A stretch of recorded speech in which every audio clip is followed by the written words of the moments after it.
Nebraska, Recording in going to games in progress. Kauffman Stadium, watching these guys play and now being in the same group with them is pretty surreal. So tremendous honor, like I said, and doing that video was a really special thing. I mean, I was driving over to that place to do the video, the commercial, and I had Bo Jackson in my shotgun, George and Mike Sweeney in my back seat. So it was, just something I would never believe that would have happened, and just a lot of people to thank over the way. But it's a tremendous honor. Not a bad car there for you guys. Yeah, right. And I just wanted to ask too, you mentioned spending your whole career with Kansas City, being sort of like that hometown kid. I just wonder the importance to you for spending your entire career with Kansas City and what that means to you. Oh, it means everything. Like I said, I grew up a Kansas City Royals fan. Being from Nebraska, it was our major league team to cheer for. Our favorite player was George Brett. So at a very young age, it was always my dream to play in the big leagues. It wasn't really to play for Kansas City. That was just kind of icing on the cake. And then, once I got involved in the organization and found out what people were running it and how they were running it, I knew this is where I wanted to stay. And there was a couple instances where 2015 when I was a free agent where, my whole goal in that offseason was to come back to Kansas City. It took longer than expected, and there was times where I didn't know if it was going to happen, but that was the main goal, was to come back to Kansas City no matter what. So, and then after that contract, obviously that's just where I wanted to finish out. There's, a couple opportunities here and there maybe to go play somewhere else, but it was always Kansas City in my heart. All right, Jalen. Hey, Alex, Jalen Thompson, Kansas City Star. Uh, First off, when you say that you embodied watching George Brett growing up and being around him, how much did he influence the way you played the game on the field, leaving it all out there? Yeah, we always called him a dirt bag because every time we watched him, his jersey was covered in dirt. So he played the game the right way, and that's, the guys I kind of loved watching play. Guys like George Brett, Cal Ripken just always played hard. I mean, me anymore, but just was always playing the game the right way and playing hard, and that's how. When I got into the position that they were in, I kind of wanted to resemble that. Whether it was good or bad on the field, I wanted to know at the end of the day that I was giving, the people I was playing with, the coaches, my teammates, and the fans, the best version of myself each and every day. So it started with those guys, and I just try to live up to, following their footsteps. In being a part of the 2014 and 2015 squads that went to the World Series, this year the Royals will also celebrate the 2015 team. Being on that team, how important is it to know that you're getting inducted in the same time frame, and what does that team mean to you? Well, I mean, I know both of them are happening in the summer, and I didn't even put that together. I guess it's going to be a pretty busy summer for me this year, but obviously the Hall of Fame's a great honor, but you play to win championships. You play on a team. To bring it together and win a championship, and that's what we did. So, obviously, that 2015 season was something special, especially rebounding like we did after 2014. So Hall of Fame is great, but the 2015 is something that me and those teammates will cherish forever. And the relationships, the experiences, the memories we have from that season will last forever. Thank you. Bye. Hey, Alex, congratulations. Thrilled for Thank you. you. Yeah, I appreciate it. One of the things when somebody has a moment like this is it seems like it's time to reflect. And I wonder, part of your story really is the struggle in the early days and the shift from third to the outfield. And I just wonder what you think the lesson in that is, and how much that means to you in your own journey, that was part of leading to this. Yeah, obviously, I look back on the career, especially when you get inducted in something like this, and where it started, how it finished, and everything like that. But it was 2011 really was a big year for me. So 2007, 2008, had some okay seasons, rookie and sophomore year, and then I was just plagued with injuries 9 and 10, and then obviously in the middle of the season doing the position change. So going into 2011, there was just a lot of uncertainty for me. I was thinking, this wasn't the path for me, but I just wanted to stay positive. Knew that, adversity hits for everyone, and the only way to get out of it is to stay positive, keep your head up, and keep working. And that's what I tried to do. And fortunately, people in the Kansas City Royals organization stuck with me and let me get out of that little rut that I was in 2009 and 2010. And it seemed to pay off in the long run. So there's a bunch of coaches that helped me out along the way, and obviously Dayton Moore. He probably believed in me more than I believed in myself at times. So I thank him for this and for everything. When you say that too about, times where you thought maybe it wasn't the path for you, I know that's kind of ancient history, but what was I guess the hardest of moments, and maybe when you had the greatest doubts, how did you process that? Surrounding myself with great people that believed in me. You're going through those struggles, you get sent down, you feel like you're kind of in an island, you're all alone. And um, you know I'll never forget going down to AAA. The first day I was there, Rusty Kuntz was the minor league coordinator for the outfielders, and was down there with me from day one. So there was a lot of people that was helping me out along the way. So definitely wouldn't have been able to rebound the way I did in 2011 without guys like Rusty Kuntz, Kevin Seitz, or Ned Yost alongside in my corner. So um, to do special things, you need special people around you, and that's what those guys were to me.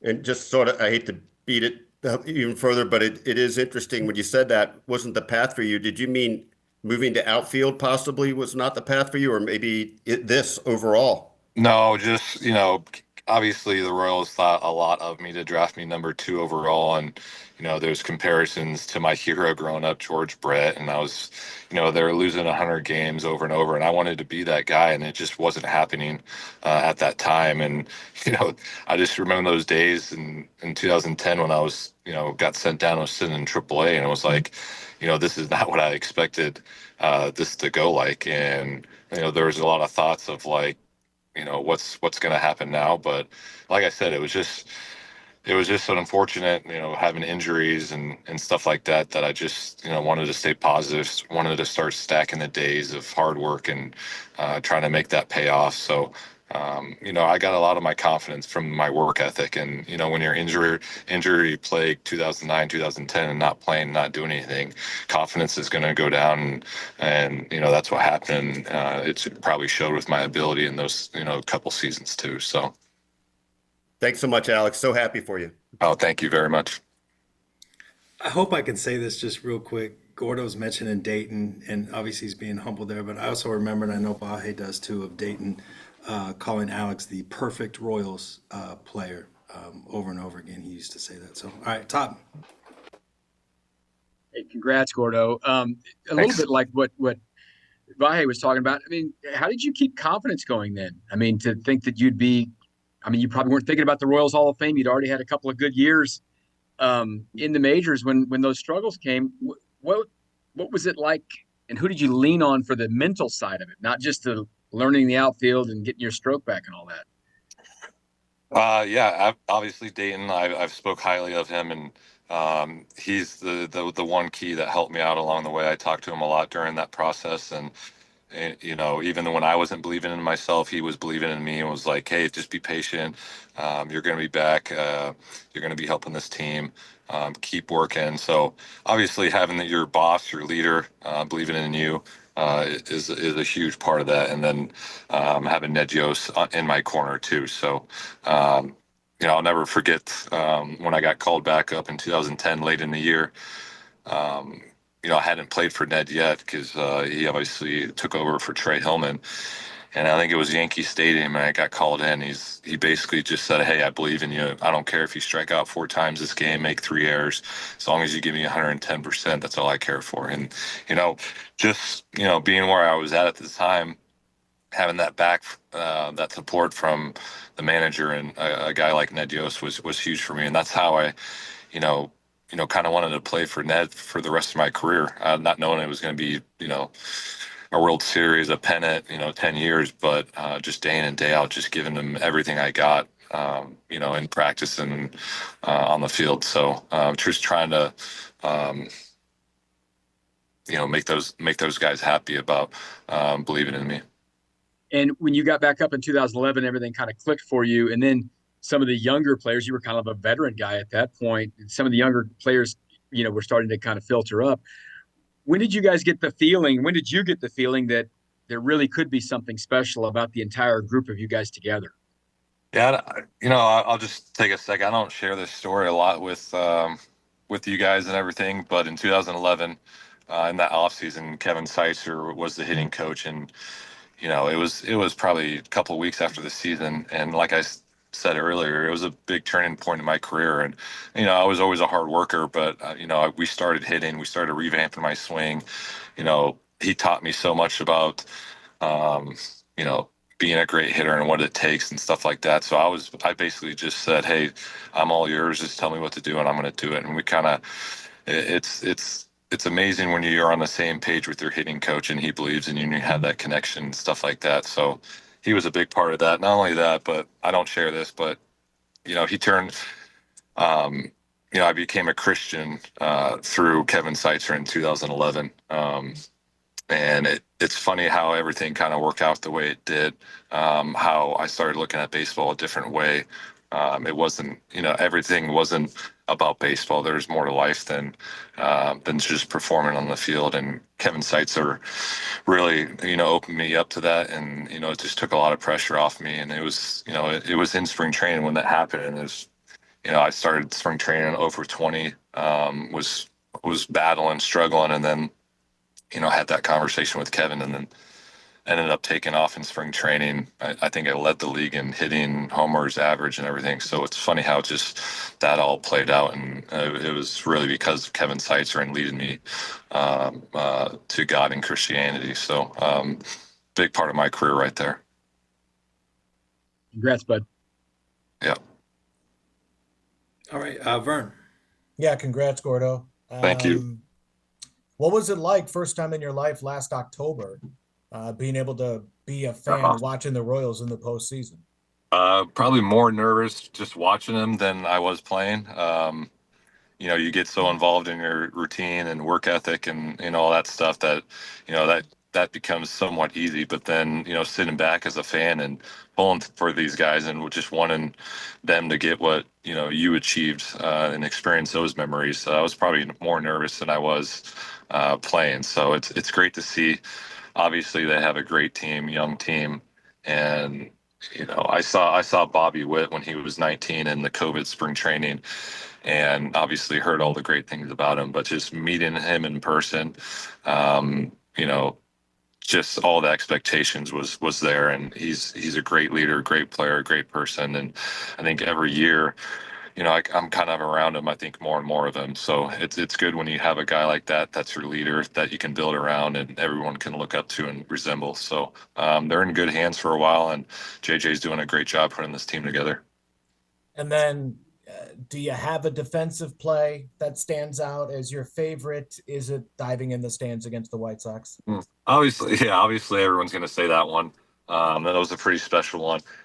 A funny one was, I was begging Rusty and Ned Yost to play center field over and over again. Like they would put me in right every once in a while, but I wanted to play center. And there was a game in Tropicana Field, and I think Kane maybe came out, or I don't even know what happened. But center field, we were winning pretty handedly, and Ned Yost goes, "Hey, this is your chance to play center field. Don't mess it up." And it was the seventh inning, and the first ball. That was hit to me was like right center, and I think it was Logan Morrison, and ended up running into the wall, robbing a home run, and coming back in the dugout and Ned was like, "Okay, you proved your point." So that was a pretty special one that I can remember. Congrats again. Thank you. All right, Nick. Alex, congrats. My first question for you is, with each year that passes from the 2015 season, is there anything you kind of look at it differently now that you've gotten away from baseball? you start to cherish it more, I think, especially as you retire and you get older, and um, the memories and the experiences from that is something you'll never forget. But just the friendships I built from those teams is like I had FaceTimes with Mustakis. All the guys were texting me, congratulations. So those friendships are going to last forever, and that's why our team was so good. Is because each and every one of those guys, we loved each other. We were pulling for each other. So if you call it work, going into the field every day was a blessing for. I feel like each and every one of us, and it made it really easy to play a 162 game season, and I think that's why those teams were so successful those years. And now that you've been able to get away from baseball a little bit, what kind of fills your time now since you're not having to train all the time and go to the ballpark? Well, I'm in spring break right now at Florida Keys with the kids, and they're swimming with the dolphins. So usually family time is taking up most of my life. Baseball has been a blessing to me. It was my dream to do, and I got to do it for a long time. But one thing it did take away from me was a lot of time with the family. I got 3 kids now, 2 boys and a little girl, and I'm trying to soak up these teenage memories as much as I can. So I'm kind of hoping to do more with the Royals later on. It just right now it's a lot of dad time. So I'm trying to catch up on those missed opportunities and having a great time with it. All right, Vahe. Ooh, Alex, if I understood right, I think speaking of doing more with the Royals, that you addressed the team, or at least the first year guys at one of the orientations, and I think Jack Caglione had some questions for you. Do you recall much about that, or what you were trying to get across to those guys in general? Didn't really have anything planned. I will tell you that a lot of guys have came out to spring training, which I think has been, amazing for them to do. JJ and Q are doing a good job of bringing guys in and just letting them share their experiences and everything with them. But I remember back when I was playing, having those guys around, George, Willie Wilson, uh, all those guys come through and just look up to them and share the experiences. So trying to pass on what those guys did for us to these guys, and you come in, they have a highlight video of you, and they make you feel special. So they're doing a great job, and it makes the guys want to come around more and more. So I think the more you can have good baseball players with a lot of experience, a lot of knowledge, and good people around the organization is the better. And just the other thing is just I'm sure no feeling can replicate winning the World Series, but I also wonder what you remember the feeling being when you hit the home run and against the Mets in I guess it was game one, and what goes through your body in a moment like that to have a moment like that.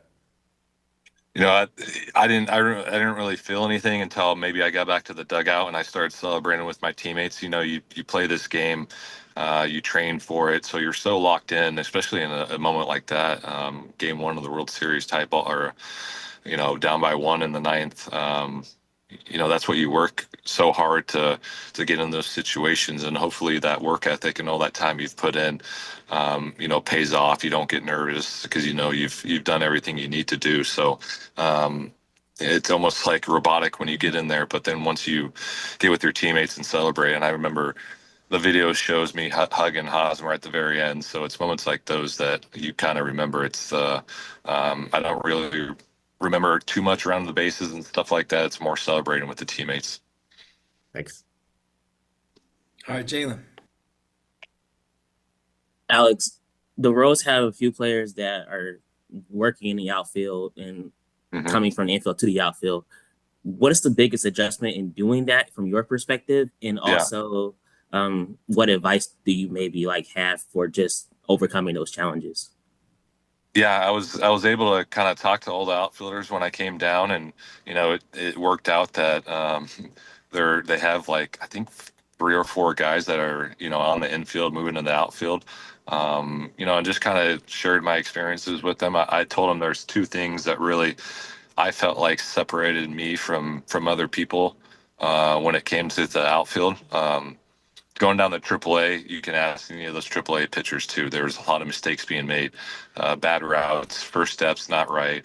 But it was about, repetition, getting that experience with power shagging during batting practice. And, I became almost kind of obsessed with it, where I looked forward to it every day, going out there and just power shagging, trying to be the best outfielder that I could be. Because, 2010, I was injury plagued. I wasn't, I didn't feel comfortable, and I almost felt like a defensive liability over at third base. So when I made the position change, I wanted to, not be that guy anymore, and I wanted to do everything I could to be, um, a great defensive outfielder and help out the pitchers any way that I could. So I did tell the guys about power shag and seeing balls off the bat. That first step is huge, and then obviously creating the angles.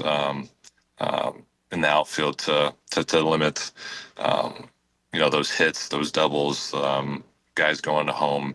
I told them I wasn't as fast as Kane and Dyson, but the one thing I think I really was good at was that first step and creating the right angle off the bat. So a lot of knowledge. We sat down and talked for a while. And they had questions too, so it was a good back and forth with the outfielders this year going into the season. And one more. I'm curious. You mentioned Bo Jackson, Mike Sweeney, George Brett, all in the same car with you going to do this commercial. Yeah. Who was controlling the music, and what are those conversations like going and doing that? Usually it's George Brett. If you've ever been around George Brett, he's not a quiet guy. He loves to talk in a good way. So he's always chirping, and I don't think we really had the music. It wasn't a far drive, but anytime you're around Bo Jackson, there's just something about that guy, his aura, just what he's all about, that just makes you nervous. Every time I see him, no matter how many times I've seen him, it's Bo Jackson, the greatest athlete of all time. So when he's sitting shotgun next to you, and you had a poster of him growing up, it's just, like I said, it was surreal, and I just couldn't believe it. So very, very blessed. Awesome. Yeah. All right, Todd, bring it home.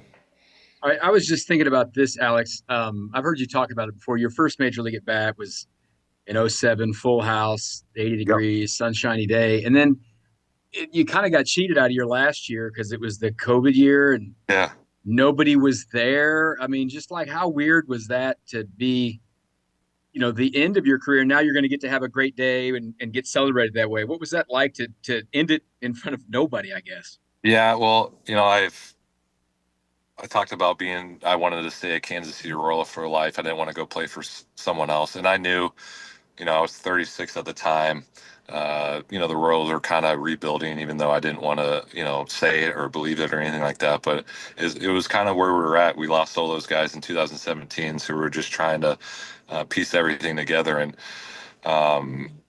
the COVID year was hard, and I was on a 1-year deal. So, I think I maybe could have got maybe 1 more year, 2 more years, but after spending so much time away from my family and being where baseball was with COVID and everything, it just felt like it was the right time to kind of step away. And not that that's how I wanted to go out or anything like that, but it just felt right, and I knew it was coming to an end. So if it wasn't 2020, it could have been 2021. So I look back on my career and I'm happy with how everything went. There was actually my family in a suite, even though they were away from everybody. So even though there was nobody in the stands, it was something special that the Royals let my family come in and watch me from a suite. So it was a pretty special deal that the Kansas City Royals did for me. But one other thing is, so Jeff Davenport, who works,